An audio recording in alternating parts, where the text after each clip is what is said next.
ঠনঠনিয়া কালীবাড়িতে অমিত শাহের পুজো দেওয়া থেকে নরেন্দ্র মোদীর মুখে জয় মা কালী, জয় মা দুর্গা। जय मां काली, जय मां दुर्गा। ঘটনাগুলো তাৎপর্যপূর্ণ। বাংলার ভোটারেরা এই বিষয়গুলোকে কিভাবে দেখছেন?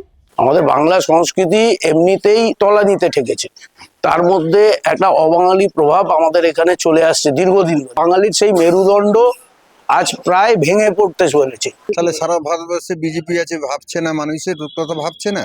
আর এখানে ওয়েস্ট বেঙ্গলে তো শুধু বাঙালি নেই, বিভিন্ন সম্প্রদায় আছে, সব জায়গায় আছে।